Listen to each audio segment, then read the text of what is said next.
কবিতা আমার বহুকালের প্রেয়সী।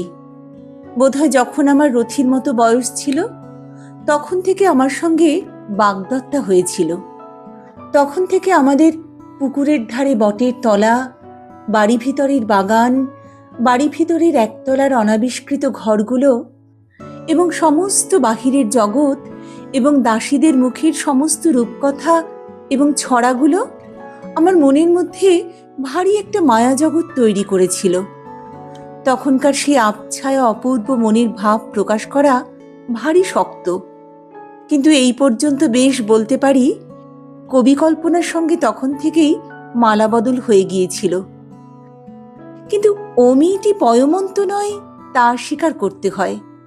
আর যাই হোক, সৌভাগ্য নিয়ে আসেন না, সুখ দেন না বলতে পারি নে, কিন্তু স্বস্তির সঙ্গে কোনো সম্পর্ক নেই।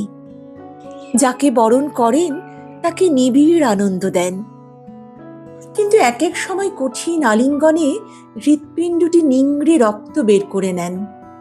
যে লোককে তিনি নির্বাচন করেন সংসারের মাঝখানে ভিত্তি স্থাপন করে গৃহস্থ হয়ে স্থির হয়ে আয়েশ করে বসা, সে লক্ষ্মী ছাড়ার পক্ষে একেবারে অসম্ভব। কিন্তু আমার আসল জীবনটি তার কাছেই বন্ধক আছে। সাধনায় লিখি আর জমিদারি দেখি। যেমনি কবিতা লিখতে আরম্ভ করি অমনি আমার চিরকালের যথার্থ আপনার মধ্যে প্রবেশ করি। আমি বেশ বুঝতে পারি এই আমার স্থান। জীবনে জ্ঞাতসারে এবং অজ্ঞাতসারে অনেক মিথ্যাচারণ করা যায়, কিন্তু কবিতায় কখনো মিথ্যা কথা বলিনে।